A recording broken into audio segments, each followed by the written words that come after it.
This is East Asia Tonight. Good evening, I'm Grace Shin. Tonight's top stories. Chinese President Xi Jinping speaks at the World AI Conference, pledging to share his nation's technology with developing countries and help shape global standards for artificial intelligence. Beijing dismisses fresh accusations of U.S. election interference after President Donald Trump declassified intelligence linked to the 2020 vote. The Philippines is demanding the removal of an AI-generated video depicting the archipelago as a monkey amid renewed tensions over the South China Sea. Several residential buildings are buried in a landslide in the southwestern Chinese city of Chongqing, trapping an unknown number of people. Plus, Japan and Taiwan equity markets entered correction territory as the tech stock sell-off deepens across Asia.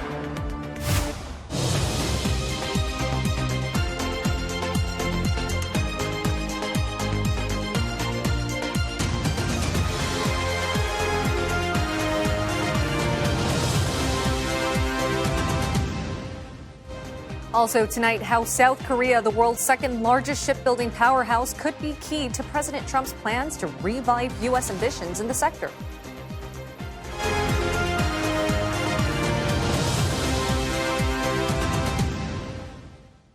China has hit back at claims by President Donald Trump that Beijing meddled in U.S. elections dating back to the year of 2020 when he lost the race to Joe Biden. He says China carried out the largest compromise of election data in history when it tried to acquire 220 million U.S. voter files. 美方的有关说法纯属无中生有、恶意抹黑，早已被证明是无稽之谈。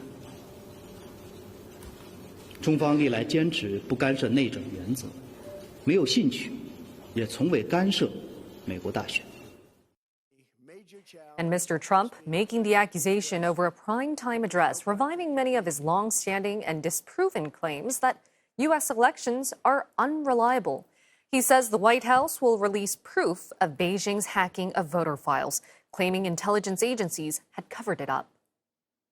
The Chinese government wanted U.S. president to lose the next election, and the reason they wanted me to lose is because they knew I was wise to them. Mr. Trump has cast U.S. elections as highly vulnerable, but none of the declassified information he's released so far supports his claim that previous election results were manipulated by foreign interference or fraud in a way that would have changed the outcome. And Nick Harper is following the story for CNA. He tells us the significance of the timing of Mr. Trump's address. Quite stunning accusations there from the US president. And bear in mind, we have always known that he has said the 2020 election was rigged. He said that as a candidate, but now he's saying it as the president, making that speech during a primetime address from the White House, saying that China was able to get access to about 2/3 of the US population's election data, and then saying there was a cover-up by the US intelligence community.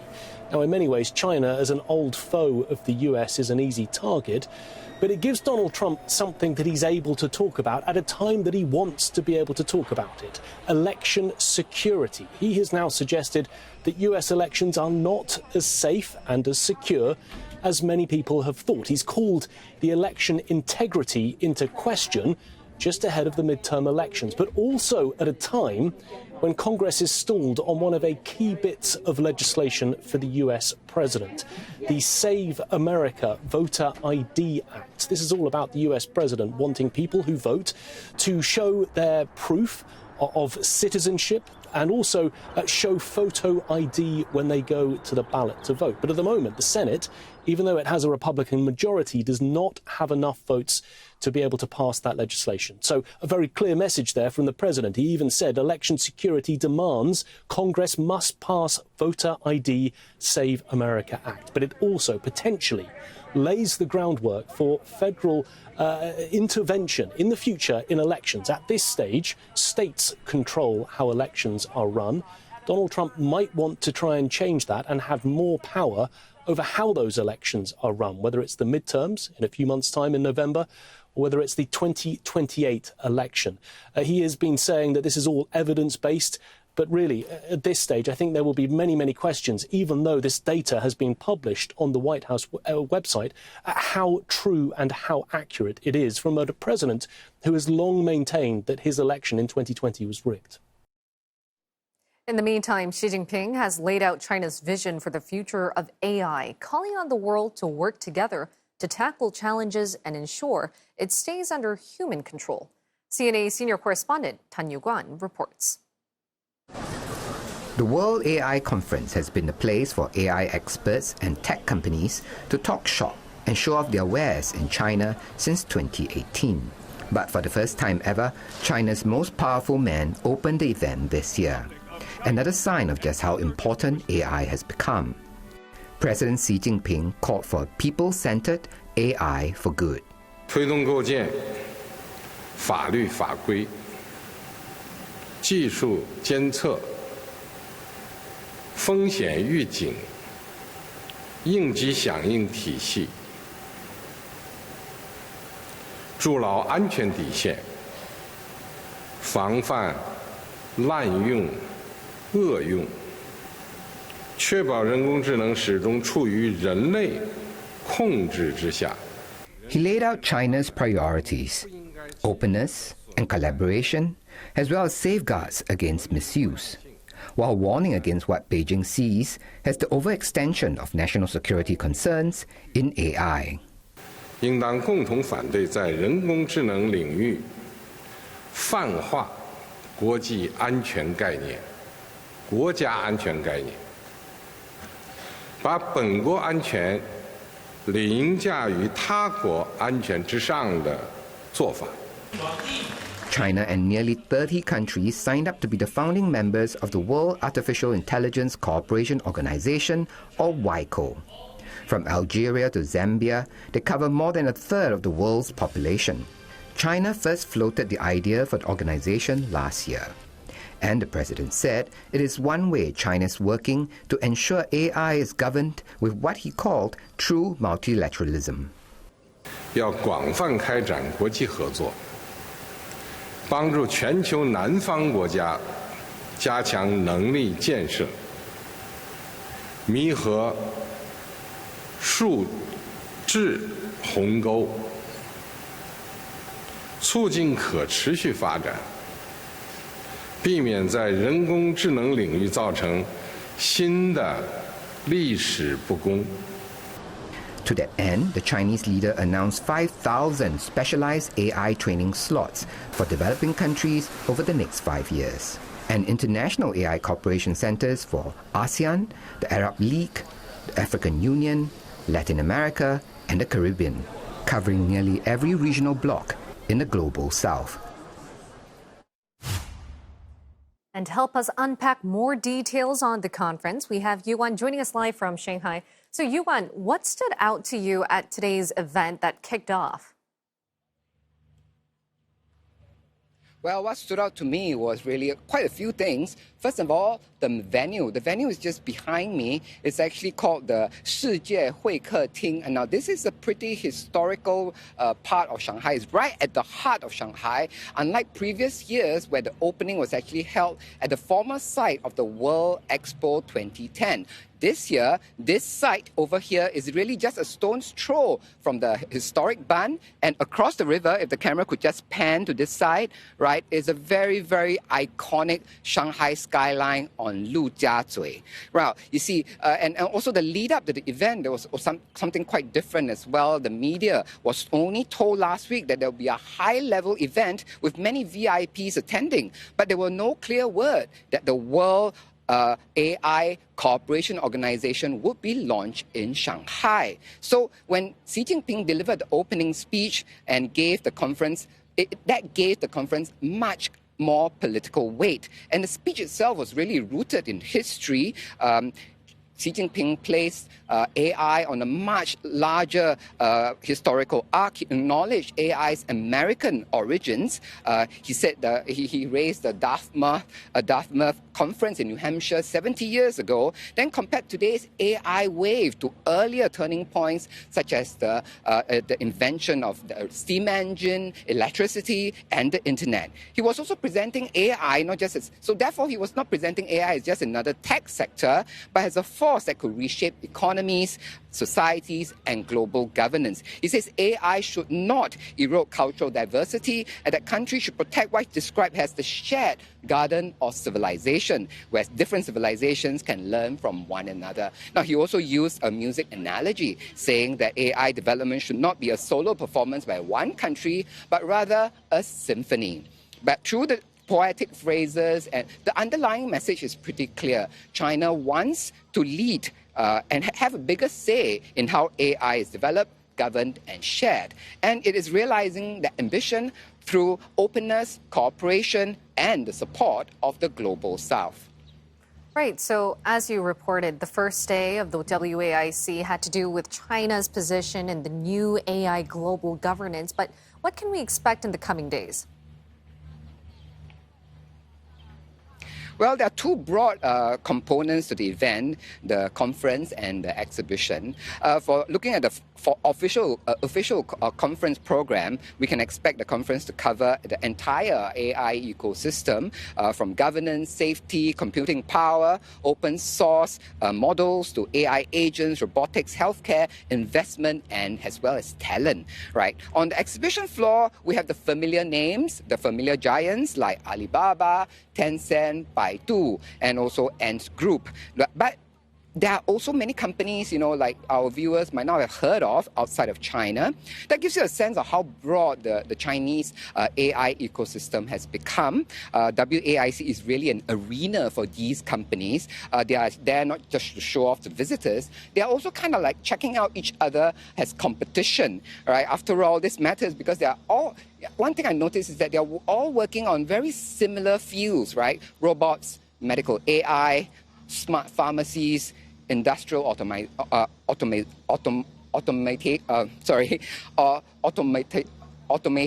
and as well as AI agents. So the foreign programs also tell us where China wants to go with AI next, into the physical world, into healthcare, into factories, into public services, and as well into real commercial deployment. So for me, the event is really a test of practicality. China has many AI companies. The winners will be those that can turn AI from a demo into something real and practical in the real world. And some of these companies that are exhibiting today may well fail, but that could be an inevitable consequence of how, a necessary step as well, of how the AI would evolve. Right, as you mentioned, I think the key word when it comes to AI is automation and physical AI.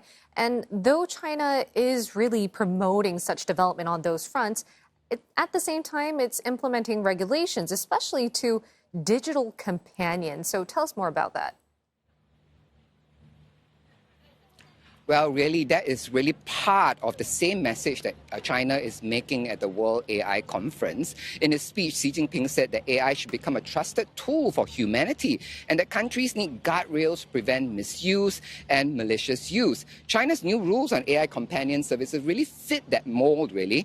They're aimed at reducing emotional dependence on AI companions, especially among minors. Now, this is not a ban on AI chatbots per se. It's about drawing a line around AI systems that behave too much like substitute lovers, friends, and emotional lifelines, especially for young adults. Now, the concern is really the incentives, because if left to their own devices, commercial companies will try to maximize profit and thereby try to maximize the emotional entanglement. So with emotional AI, that could mean designing companions that keep users attached for longer, encouraging more spending. So under the new rules, AI companion services for minors are banned.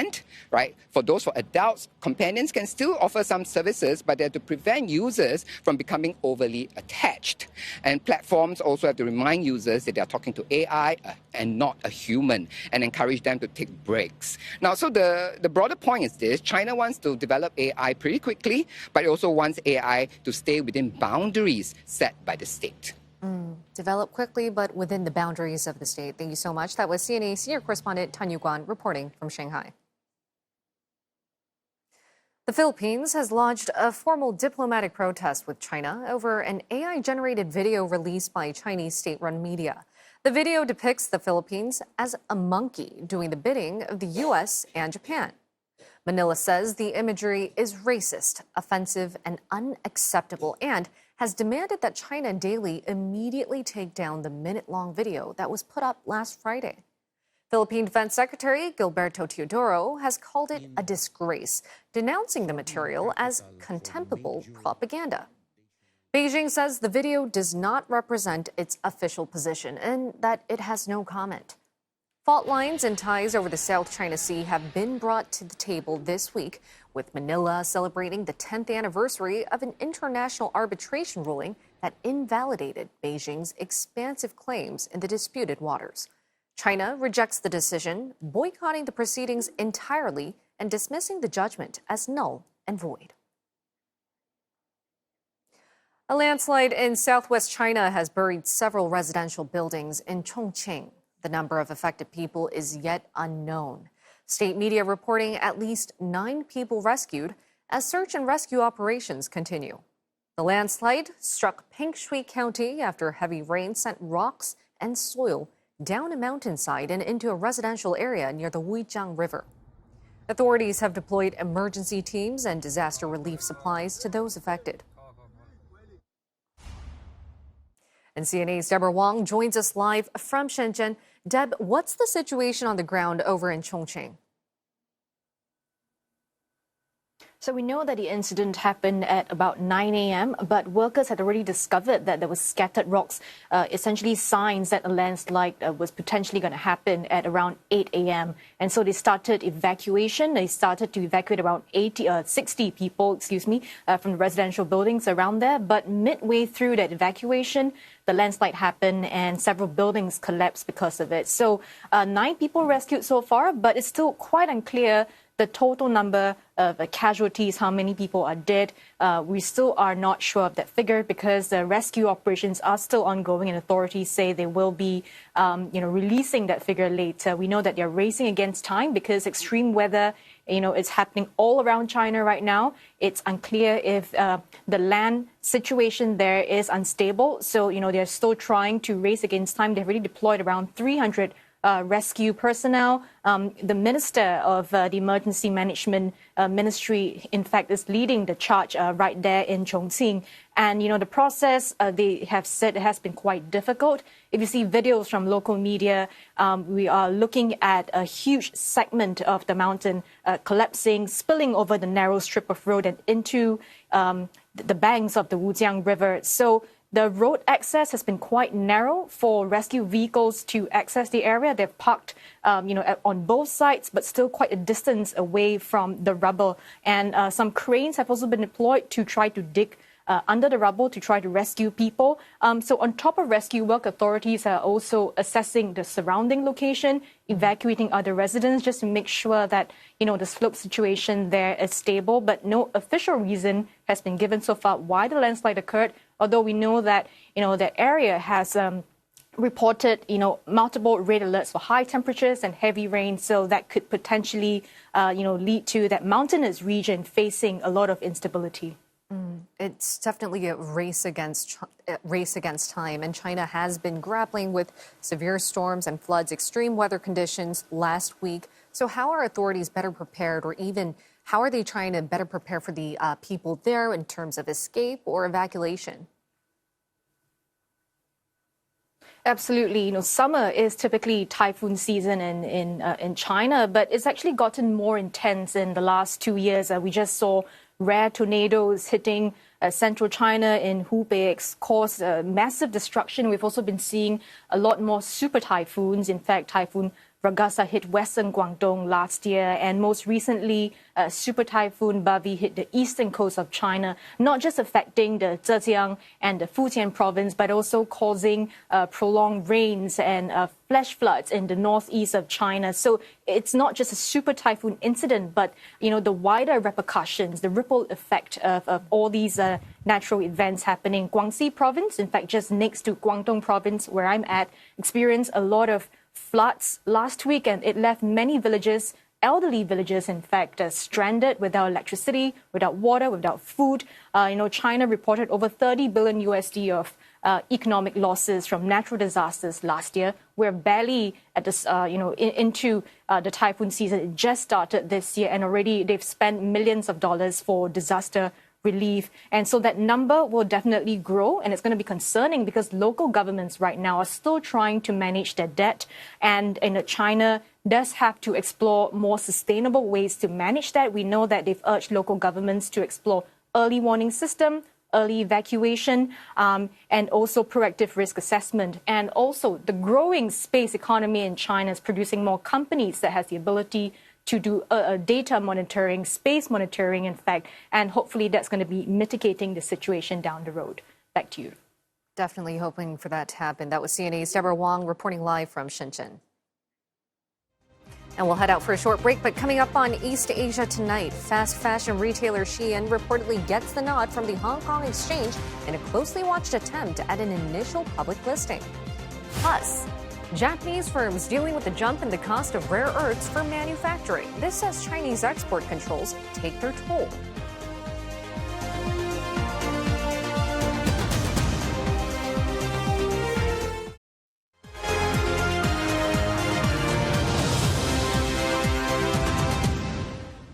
Welcome back to East Asia Tonight. My colleague Olivia Marzuki joins us now with business news. Liv, investors have been riding the AI wave for a year now, all year. And has that rally finally run into trouble, though? It certainly looks that way, Grace, because the euphoria seems like it's fading as traders come into realization, and then they're looking like as if the expectations have run too far ahead of reality. So the AI trade has fueled market this year, and it is facing its biggest test yet. Asian equities came under heavy selling today, led by losses in Japan and Taiwan, sending both markets into correction territory, while South Korea closed for a public holiday. The Nikkei 225 ended 4% lower, while the HKEX tanked 6.5%. Both indices down more than 10% from their recent highs just last month.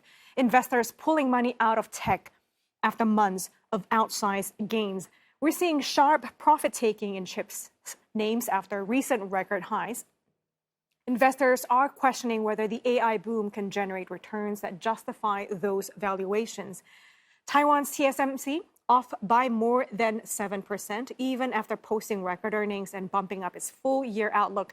Now, Japanese chip maker Kioxia plunged 16%, extending its decline to more than 50 from last month's peak, after briefly becoming Japan's most valuable listed company.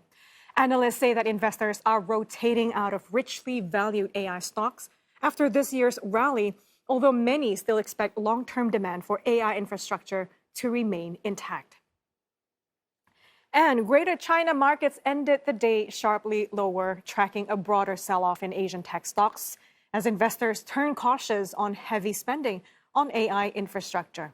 AI-related Chinese tech names in focus after President Xi Jinping called for the nation to strengthen its AI capabilities and achieve breakthroughs in key innovations.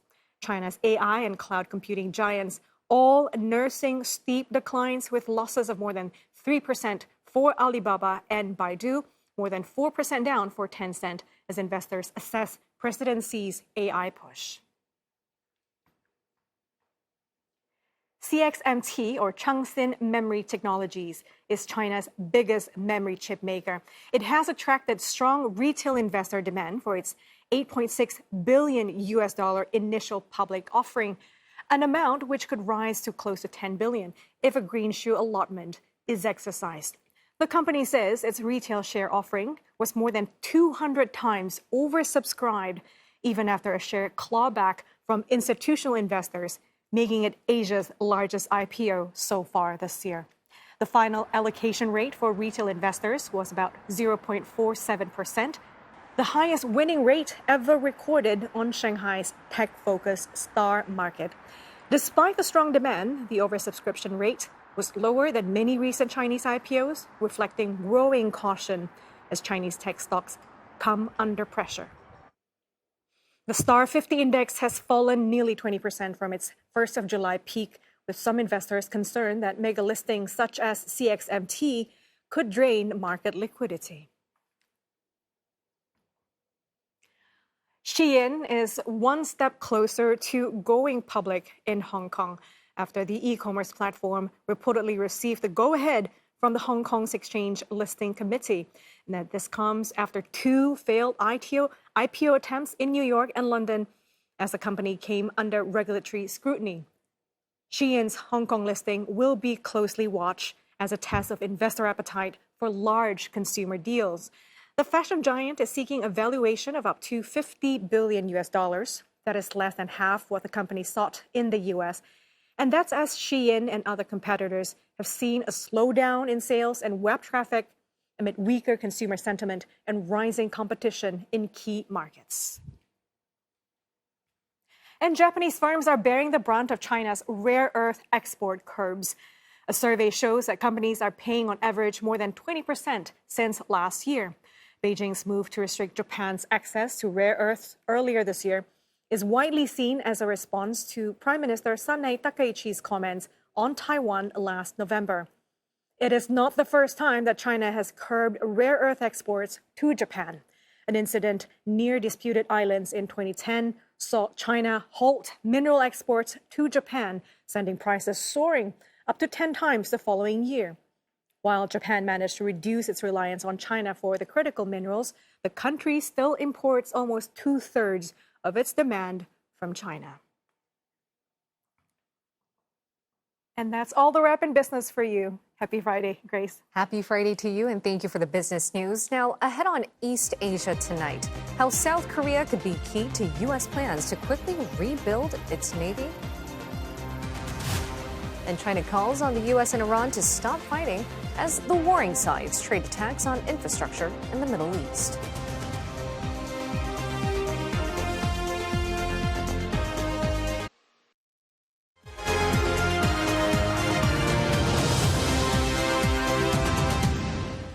Hello again. Thanks for joining us on East Asia Tonight. And here are the headlines we're following. Chinese President Xi Jinping pledges to share his nation's technology with developing countries and help shape global standards for artificial intelligence. The Philippines is demanding the removal of an AI-generated video depicting the country as a monkey amid renewed tensions over the South China Sea. And Beijing dismisses fresh accusations of U.S. election interference after President Donald Trump declassified intelligence linked to the 2020 vote. We'll start this part of the bulletin with the U.S. seeing an expanded partnership with South Korea as critical to revitalizing its flagging shipbuilding sector. President Donald Trump has even raised the possibility of buying naval ships built outside the U.S., something prohibited under American law. We have to build our Navy, Pete, right? We got to get it going. So we're going to probably look at some of these companies that are coming in from South Korea and other places, and they're working with us on ships. And we're going to also buy some ships that are made outside of the area. The U.S. shipbuilding sector lags far behind that of China's. To quickly modernize America's naval fleet, Mr. Trump announced a $1.5 billion project to build 2 national security vessels at Hanwha Philly Shipyard, the American arm of South Korea's Hanwha Group. The U.S. leader had asked his Korean counterpart if Seoul can quickly build 10 naval vessels for Washington. Despite the U.S. interest, South Korea's shipbuilding ambitions suffered a recent setback. Canada has chosen Germany's ThyssenKrupp Marine Systems over Hanwha Ocean to build its next-generation submarine fleet. South Korea is positioning itself as a key partner as the U.S. seeks to accelerate its shipbuilding. But how significant could that cooperation become? And what are the obstacles that still stand in the way? Well, having that answer, joining us live from London is Dr. Lami Kim, and she is the Korea Chair in Advanced Technologies, National Security and Defense at the International Institute for Strategic Studies. Dr. Kim, thanks for joining us. As we reported just now, South Korea did lose the Canadian submarine bid, yet the U.S. is actively depending on Seoul for shipbuilding cooperation. How can we read into that? Is South Korea's defense industry becoming strategically valuable? Sure. I mean, I think that the recent news that Canada chose TKMS over Hanwha was a huge disappointment to South Korea. However, that doesn't mean by any chance that South Korean shipbuilding capabilities are any lower or any weaker than Canada's, German, or any other countries. I mean, I think that this was actually a testament to South Korea's shipbuilding capabilities. The fact that Canada chose Germany and South Korea as two finalists to build its 12 submarines over some other firms, other countries like Sweden, France, and Japan. That is a testament that South Korea can contribute to underwater maritime capabilities. But what is it about South Korea's shipbuilding capabilities that the U.S. may be needing, especially as Donald Trump has spoken about rebuilding its naval industrial base? Sure. South Korea is the second largest global shipbuilder, the commercial shipbuilder, only after China. China accounts for over 50%, and South Korea accounts for almost 30%. According to a recent study, the United States accounts for less than 0.5% of the global commercial shipbuilding output. And the situation is pretty bad for the naval shipbuilding side of the United States as well.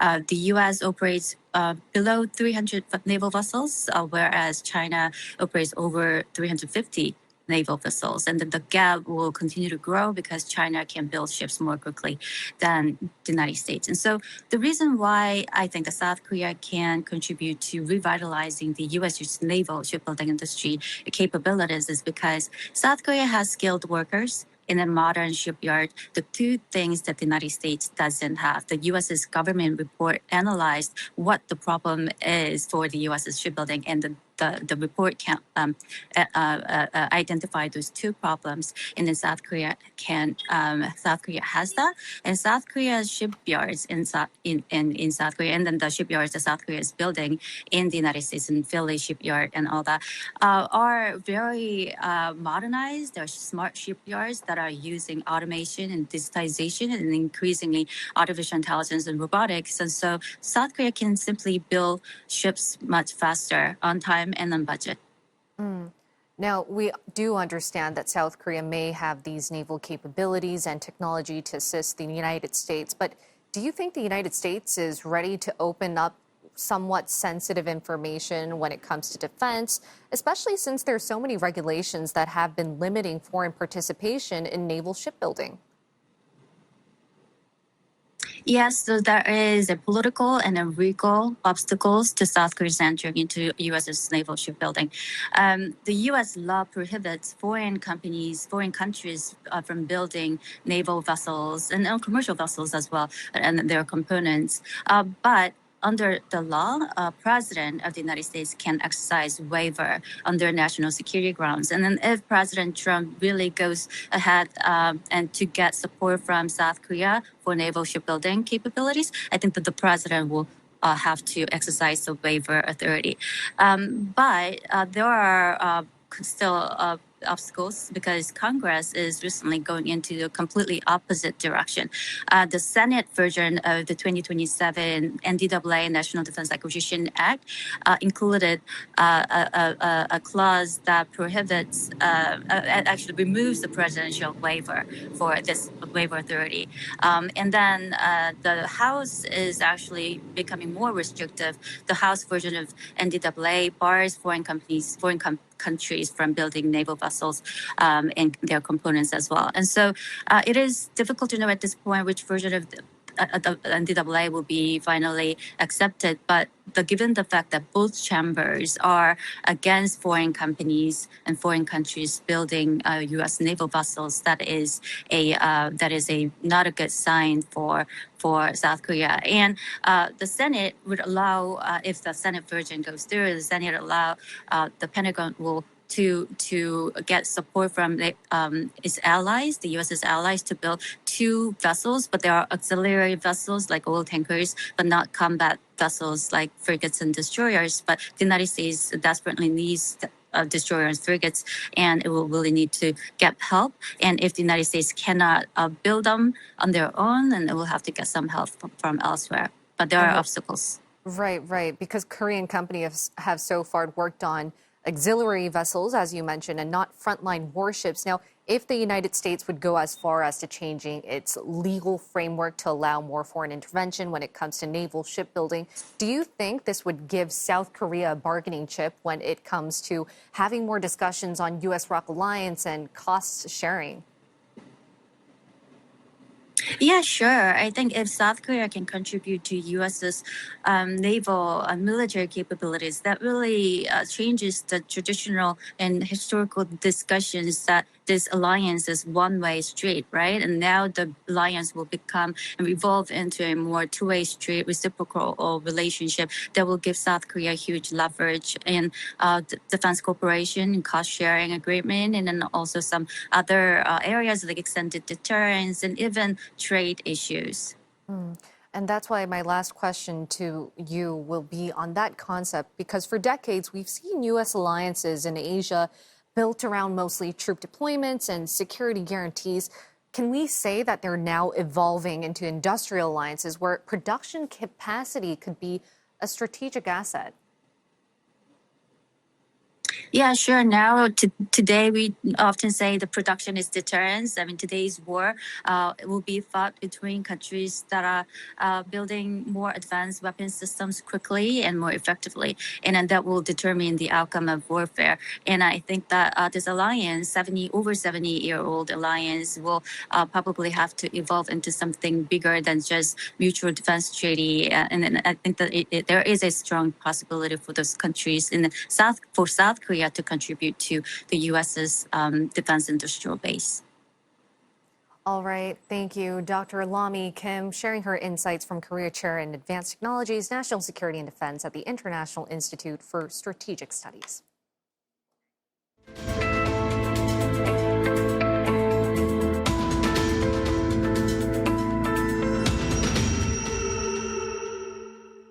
China and Pakistan have called for a ceasefire and resumption of talks between the United States and Iran as both sides trade attacks over control of the Strait of Hormuz. The renewed fighting has entered its 6th day despite an interim ceasefire signed last month. And Washington has expanded its air campaign across Iran, striking bridges in the southern Hormozgan province. And Iranian state media say the attacks have killed at least 7 people. The U.S. also appeared to have struck a tower at Chabahar port on the Gulf of Oman, following President Donald Trump's threats to target Iranian infrastructure. Iran has retaliated. Jordan says it intercepted 3 Iranian missiles. Iranian drones were also struck down in Kuwait, while Bahrain sounded air raid sirens, urging citizens to take shelter. The Revolutionary Guard also hit a U.S. base in Al-Tanf in Syria, launching missile attacks on Qatar, a key mediator in the conflict. Qatar's Interior Ministry says falling debris wounded a child. We'll head out for a short break. Coming up on East Asia Tonight, CNA's Olivia Siang heads to Johannesburg to unpack how China's solar panels are powering South Africa's renewable energy boom. And we'll take a look back at the heroes and villains as the FIFA World Cup tournament approaches its climax.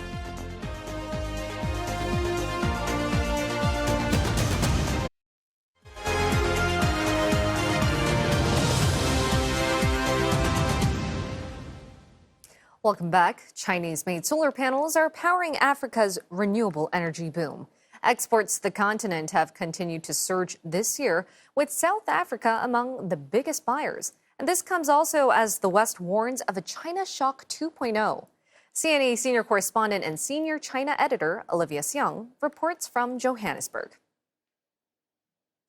For businessman Kita Naidu, South Africa's years of rolling blackouts are still hard to forget. I think it affected my daily life quite bad because we use the Wi-Fi all the time and I'm a businessman, so I need to be connected all the time. We obviously get frustrated to a certain point where, no, I'm not going to do this anymore. I'm going to go out and get the solar panels. He wasn't alone. As load shedding worsened, households and businesses across South Africa turned to rooftop solar to keep the lights on. We actually purchased it from the China Mall. They gave us a very good price. I think it was about 30%, if not more, cheaper than the larger stores. So we learned how to install it, and we installed it ourselves. When they started coming into South Africa in the markets, people were saying, oh, no, this is cheap, you can't trust it. So I think even the cars that's coming into the market, people are a little bit skeptical, but those that's not skeptical is enjoying great value for a lesser price. Affordable Chinese-made solar systems helped fuel South Africa's solar boom. Now, we've been driving around this industrial area that's just right next to the Johannesburg CBD, and already on this short stretch of road, we've passed by maybe 4, 5 or even more China malls. These have really sprung up over the years, so much so that locals call this area now the new Chinatown. Today, South Africa has gone more than a year without load shedding. The various reforms adopted, the Eskom turnaround has massively helped with improving the power situation. However, just the pure competitiveness of Chinese solar panel manufacturers has essentially really helped ease the costs. South Africa's experience is increasingly being repeated across Africa. The shift also reflects changes inside China. As its economy moves beyond infrastructure-led growth, Beijing has placed greater emphasis on high-tech industries. What you see increasingly is areas such as green technology, solar, for example, where I think, especially now as we're in the middle of, the Middle East tension and the energy shock that we have had, where a lot of countries in Africa are really looking toward China for solar, for electricity, that then can stimulate local production. The numbers suggest that's already happening. Chinese exports of solar cells and panels to Africa rose more than 80% in April from a year earlier. South Africa remained the continent's biggest buyer, but demand is rising rapidly elsewhere too. For distributor Eason Zhou, that growing interest is easy to see as Chinese manufacturers look beyond slowing demand at home. So it's a strategy for all of these factories to look overseas. And also Europe is very exaggerated. There are a lot of brands in Europe as well. There are a lot of brands in Asia. So I've seen the change for them to start looking at African market. It's still not there yet, but more and more brands start to look at African market because it's more difficult for them to do business within China and also globally in any other countries. Researchers say 20 African countries imported record volumes of Chinese solar panels in the year to June 2025, suggesting South Africa's solar boom may be only the start of a much broader shift across Africa. Olivia Xiong, CNA, Johannesburg. Speaking of countries engaging business with China, North Korean leader Kim Jong-un has pledged to deepen ties with Beijing after meeting a top Chinese official in Pyongyang. Wang Huning, China's fourth highest-ranking official and a member of its top decision-making body, has pledged Beijing's unchanging support for Mr. Kim. Mr. Wang is in Pyongyang with the delegation marking the anniversary of a key mutual defense treaty. Their meeting follows a rare visit by Chinese President Xi Jinping to North Korea last month that saw both nations vowing to strengthen ties amid rising tensions on the Korean peninsula. That's even as Pyongyang expands security ties with Moscow, with North Korea sending soldiers and munitions to assist Russia's invasion of Ukraine. But Seoul says China remains North Korea's largest economic partner, accounting for nearly 98% of the country's foreign trade in the year of 2024.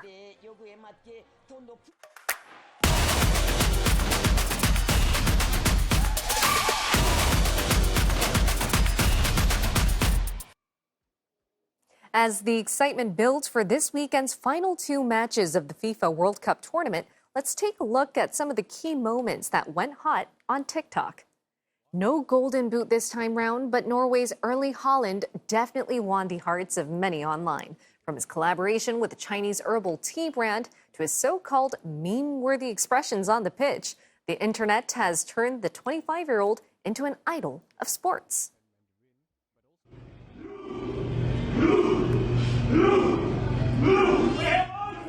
And fans of the team also went viral for turning the ground into water through their reverberating Viking row. Someone blows a Viking horn, another bangs on the drum, while crowds chant and draw their imaginary oars. And for some, the celebrations continue even after the nation's exit from the World Cup. In the smallest nation to ever advance to the knockout stages, much less by a debutante, Cape Verde's national team was welcomed by thousands of supporters after their campaign ended with a 3-2 extra-time loss to reigning champions Argentina. And Japan's Samurai Blue also received a hero's welcome from more than 1,000 supporters at the airports following their 2-1 defeat against Brazil in the round of 32. Fans were shouting the names of each player, expressing gratitude for the team's memorable run.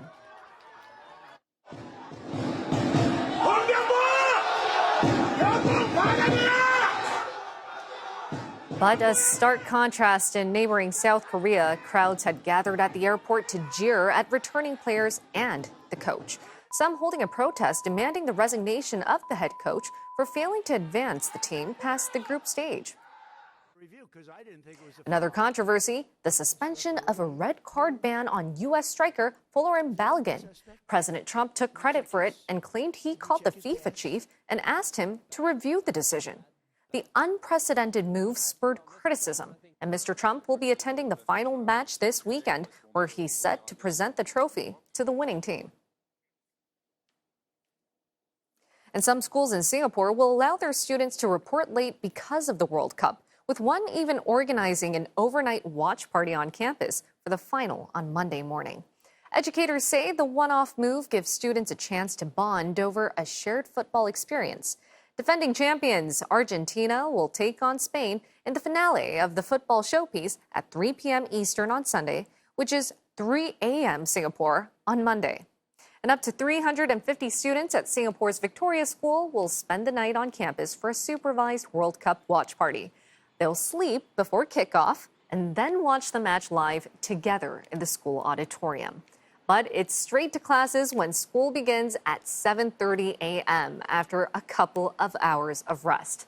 And the school's principal says the initiative is aimed at fostering school spirit and camaraderie among its students, which will provide an opportunity for lasting memories altogether. Over at St. Joseph's Institution, the first morning lesson on Monday will be pushed to Wednesday, giving students a later start. And SJI says this is to support students' well-being while also considering the educational value that the world's biggest sporting event provides. And the school says the rare global event gives students an opportunity to appreciate sporting values such as teamwork and resilience, which are also core to the school spirit. Some schools are kicking off the festivities early. Students of ACS International, for example, will be swapping their uniforms for national team jerseys today, using the opportunity to bond over football. Some companies are not missing out on the fun, too. Philanthropy Asia Alliance has canceled all team meetings on Monday morning, and its CEO, Sean Xiao, said in a LinkedIn post that the World Cup has given his team valuable moments of connection. And you can catch the FIFA World Cup final with Singapore's national media network MediaCorp. Curated highlights are also available on MeWatch and MediaCorp Sports YouTube channel, TikTok, and other digital platforms. And that's Friday's edition of East Asia Tonight. Don't forget headlines anytime at cna.asia. Plus, we're on Facebook and YouTube. Enjoy your weekend and the World Cup.